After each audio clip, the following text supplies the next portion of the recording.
O áudio sibilou por um segundo antes da voz de Helena encher o tribunal. Ele tinha que morrer, Julian. Você não me deu escolha. Arthur Moraes, sentado no banco dos réus, parou de respirar. Para entender a profundidade desta traição, inscreva-se agora no horizonte da alma. 6 semanas antes, a vida de Arthur Moraes era perfeitamente normal, ou assim ele acreditava. Ele era o sócio minoritário, o cérebro calmo por trás da fachada agressiva da Valença Moraes Empreendimentos. Julian Valença era o rosto da empresa, carismático, implacável e herdeiro de uma fortuna que tornava Arthur, um homem que venceu pelo esforço, perpetuamente desconfortável. As duas famílias, os Valença e os Moraes, eram um estudo de contrastes. Os Valença eram dinheiro antigo, frios como o mármore de seu saguão, movendo-se por poder. Os Moraes eram calor recém-adquirido, unidos pela lealdade a Arthur e ao sonho que ele construiu. No centro da vida de Arthur estava Helena, sua esposa. Helena era sua fortaleza, a mulher que o apoiou quando ele não tinha nada e que agora administrava a casa deles com uma eficiência graciosa. A casa dos Moraes cheirava constantemente a jasmim. Helena tinha uma verdadeira obsessão por aquela fragrância, enchendo vasos em todos os cômodos, seu perfume pessoal impregnando o ar. O primeiro sinal de rachadura apareceu em um jantar da empresa. Arthur observou Julian prender Helena perto da biblioteca. A postura de Julian era predatória, a de Helena rígida de uma forma que Arthur nunca tinha visto. Ele não conseguiu ouvir as palavras, mas viu Julian sorrir e tocar o rosto dela. Helena recuou como se tivesse sido queimada. Mais tarde, naquela noite, ela culpou o estresse. Julian está impossível com essa nova fusão, ela disse, massageando as têmporas. Uma semana depois, Julian convocou Arthur para seu escritório particular. A sala de Julian, ao contrário da casa de Arthur, tinha apenas um vaso de jasmim fresco, reabastecido diariamente. Arthur, meu amigo, Julian começou, servindo um uísque caro que Arthur recusou. Precisamos falar sobre números. Julian apresentou um plano para liquidar certos ativos da empresa, ativos que eram a base da segurança financeira de Arthur. Isso vai nos expor, Julian, Arthur argumentou. Confie em mim, Julian disse, seu sorriso nunca alcançando seus olhos. Sobre a mesa de Julian, entre pilhas de contratos, estava uma elegante caneta tinteiro de prata. Julian a pegou, admirando-a. Presente de um cliente agradecido, disse ele, mas não é uma caneta comum. Ele apertou um pequeno botão oculto. É um gravador digital da mais alta qualidade. Você ficaria surpreso com as coisas que as pessoas dizem quando pensam que ninguém está ouvindo. Julian riu e guardou a caneta no bolso do paletó. Arthur sentiu um arrepio. A tensão aumentou nos dias seguintes. Arthur descobriu pequenas discrepâncias financeiras, buracos que pareciam levar a uma conta offshore. Quando ele confrontou Julian, o parceiro riu. Custos de fazer negócios, Arthur. Não suje suas mãos. O desconforto de Arthur se transformou em ansiedade. Ele começou a notar Helena fazendo ligações secretas. Ela parecia pálida, e o cheiro de jasmim em casa tornou-se sufocante, quase químico. A detetive Valéria Bastos foi designada para o caso que ainda não existia. Naquela época, ela estava apenas tentando sobreviver a mais uma noite de pôquer clandestino. Valéria era uma investigadora brilhante, mas suas dívidas de jogo a tornavam descuidada. Ela devia dinheiro a um agiota que, por acaso, era administrado por um primo distante da família Valença. A armadilha estava montada, embora ninguém soubesse.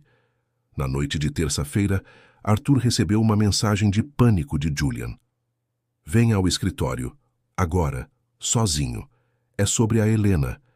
Ela mentiu para nós dois. O coração de Arthur disparou. Ele ligou para a Helena. O telefone dela caiu direto na caixa postal. Ele correu para o escritório da Valença Moraes. O prédio estava silencioso.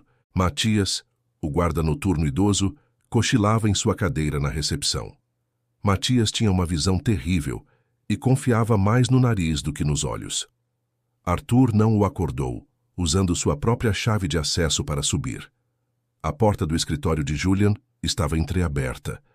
A sala estava escura, exceto pelo brilho da cidade através da janela panorâmica. E o cheiro? Não era o jasmim fresco de sempre. Era o perfume de Helena, pesado e opressor, misturado a algo mais. Algo metálico. Arthur acendeu a luz. Julian Valença estava caído sobre sua mesa de mogno. Seu terno caro estava encharcado de sangue. Um bisturi cirúrgico antigo, com cabo de madrepérola, estava cravado em seu peito. Arthur congelou aquele bisturi. Ele o reconheceu instantaneamente. Pertencia ao seu falecido pai, um cirurgião. Estava em sua mesa de estudo em casa, um peso de papel. O pânico tomou conta. Seu primeiro instinto foi ligar para a polícia. Seu segundo instinto foi ligar para Helena. Mas então ele viu. Na mão aberta de Julian, amassada, estava uma pequena mecha de cabelo castanho, idêntico ao cabelo de Helena. Arthur tropeçou para trás, seu mundo se dissolvendo. Ele ouviu o elevador apitar. A porta do escritório se abriu. A detetive Valéria Bastos entrou, arma em punho, seguida por 2 policiais uniformizados. Ela havia recebido uma denúncia anônima de briga violenta no escritório de Julian. A cena era condenatória. Arthur, parado sobre o corpo. A arma do crime, um item pessoal de sua casa. O cheiro do perfume de sua esposa no ar. "Senhor Moraes", disse Valéria, sua voz cansada. "Não se mexa." A investigação foi rápida e brutal. Valéria, pressionada por seus credores ligados aos Valença, queria um caso fechado. A família Valença clamava por justiça, apontando publicamente o dedo para Arthur. "Ele estava sendo comprado", gritava o pai de Julian à imprensa. "Meu filho descobriu que Arthur o estava roubando." A promotoria construiu seu caso sobre 3 pilhas. Pilar 1. A arma do crime. O bisturi do pai de Arthur. Pilar 2. A oportunidade. Arthur foi encontrado na cena.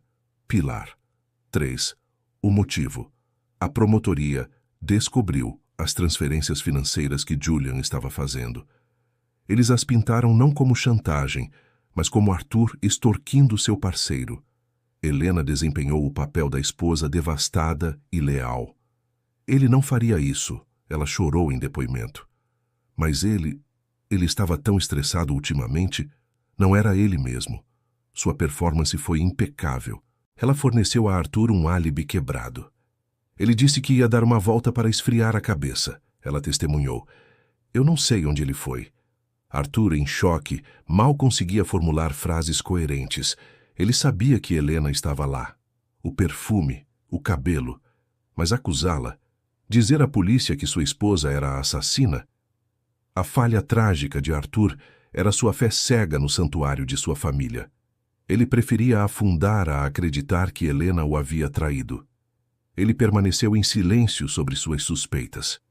Enquanto estava preso aguardando o julgamento, o terror psicológico se instalou. Ele estava sendo emoldurado perfeitamente. Valéria o interrogou. "Facilite para você, Arthur. Sabemos que você fez isso. A família Valença quer que isso acabe." "Eu não o matei", Arthur repetiu, sua voz rouca. "E o bisturi? Veio andando da sua casa?" "Alguém o plantou." "Quem? Sua esposa? O fantasma do seu pai?" O julgamento foi um circo. A família Valença, na primeira fila, vestida de luto caro. Helena, do outro lado, chorando silenciosamente em um lenço. O promotor era um tubarão, despedaçando o álibi fraco de Arthur. A defesa de Arthur, um advogado público sobrecarregado, estava sendo destruída. Então, Valéria chamou sua testemunha-chave, Matias, o guarda noturno. O advogado de Arthur não tinha grandes esperanças. Matias subiu ao banco das testemunhas, piscando para as luzes. "Senhor Matias", começou o promotor, "o senhor viu o senhor Moraes entrar no prédio naquela noite?" "Acho que sim. Eu estava descansando os olhos." "Mas o senhor o viu sair?" "Não, senhor." O promotor sorriu satisfeito. Era a vez da defesa. O advogado de Arthur suspirou. "Senhor Matias, o senhor notou mais alguma coisa naquela noite? Qualquer coisa fora do comum?" Matias pensou por um longo momento. "Bem, sim." "O quê?" "O cheiro." "O cheiro?" "Sim. Eu tenho esse nariz, sabe? Minha visão não é boa, mas o cheiro eu sinto." Que cheiro, Sr. Matias? Jasmim, muito forte, como o perfume que a Sra. Moraes usa. O tribunal ficou em silêncio. Eu senti quando o Sr. Arthur entrou, mas eu senti de novo. Quando? Uns 20 minutos antes do Sr. Arthur chegar, alguém passou pela recepção, muito rápido, e o cheiro era como uma nuvem de jasmim. Helena, na plateia, ficou imóvel.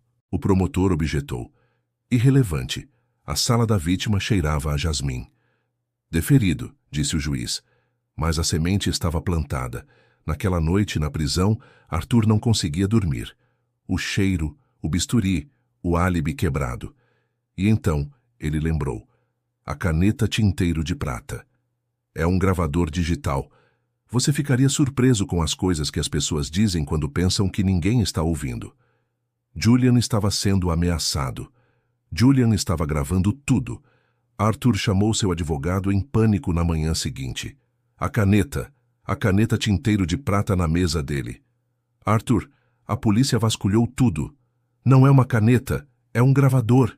Julian me mostrou. Tem que estar nas evidências. O advogado, vendo o desespero genuíno em seu cliente pela primeira vez, concordou em tentar. Ele entrou com uma moção de última hora para reexaminar os itens pessoais da vítima, citando o depoimento de Matias como nova evidência de uma terceira pessoa na cena. O juiz relutantemente concedeu. A detetive Valéria foi chamada de volta ao tribunal, visivelmente irritada. A caixa de evidências de Julian foi trazida. Lá estava, em um saco plástico, rotulada, caneta tinteiro, prata, sem valor aparente. O advogado de Arthur pediu permissão para examinar o objeto. Ele encontrou o minúsculo interruptor. Ele conectou ao sistema de som do tribunal. O promotor revirou os olhos. A família Valença parecia entediada. Helena olhava fixamente para a caneta. O áudio começou. O som abafado de papéis, a voz de Julian. E é por isso que a fusão tem que parar. Uma segunda voz entrou. Você não pode fazer isso comigo, Julian. Era Helena. Arthur fechou os olhos. Voz de Julian gravada. Eu posso e vou. Você desviou fundos da minha empresa anos atrás para salvar a pele do seu marido. Voz de Helena, gravada. Era nosso dinheiro. Ele teria falido por causa das suas apostas ruins. Voz de Julian, gravada. Era meu dinheiro, e agora você vai me pagar, ou o Arthur vai descobrir que a mulher perfeita dele é uma ladra comum. Voz de Helena, gravada. Eu não vou deixar você destruir minha família. Voz de Julian, gravada. Sua família? Você mentiu para ele por 10 anos. Esse seu perfume é sufocante. Você não tem escolha, Helena. Ou você me dá o controle total, ou eu o destruo. Houve uma pausa. O som de uma gaveta se abrindo. Voz de Helena, gravada. Você está certo, Julian. E então a frase que abriria o abismo. Eu não tenho escolha. O som de uma luta rápida. O baque surdo. Um suspiro engasgado de Julian. Silêncio. E então, o som de passos rápidos, o clique de um salto alto no chão de madeira e o fechamento suave de uma porta. O tribunal explodiu. A voz de Helena, ao vivo desta vez, gritou. Não! É mentira! Mas seus olhos traíram. A detetive Valéria ficou pálida, percebendo a magnitude de seu erro. O depoimento de Matias, o cheiro de jasmim, a dívida dela com os Valença. Tudo convergiu. Helena foi presa ali mesmo, gritando e lutando. Arthur foi exonerado de todas as acusações. Arthur saiu do tribunal como um homem livre, mas como um fantasma. A imprensa o cercou, câmeras piscando, microfones em seu rosto. Ele não disse nada. Ele viu seu reflexo na janela de um carro de reportagem. Ele estava livre da prisão, mas condenado à verdade. Sua esposa, a mulher que ele adorava, era uma ladra e uma assassina. Ela o havia emoldurado para se salvar. Ou talvez, em sua mente distorcida, ela o estivesse protegendo da verdade de Julian. O dilema moral o atingiu. Ele foi salvo pela tecnologia de vigilância antiética de seu parceiro corrupto. Ele foi destruído pelo amor protetor e assassino de sua esposa. A justiça foi servida, mas a vida foi destruída. A empresa Valença Moraes ruiu em meio ao escândalo. A família Valença perdeu seu herdeiro. A família Moraes perdeu sua matriarca e seu patriarca, de formas diferentes. Arthur caminhou pela rua, afastando-se do tribunal. Ele parou em frente a uma floricultura. Um vaso de jasmim estava na vitrine. Ele olhou para as flores brancas e delicadas por um longo tempo. Então ele se virou e continuou andando, desaparecendo na multidão, carregando um vazio que nenhuma sentença de tribunal poderia preencher. A escuridão, às vezes, não vem de nossos inimigos, mas daqueles que juraram nos amar. Se esta história tocou o abismo em sua própria alma, deixe seu like para que possamos trazer mais. Compartilhe com quem precisa saber que a verdade é sempre mais complexa. E comente abaixo: a traição de Helena foi um ato de maldade ou um ato de amor distorcido? Até o próximo Horizonte da Alma.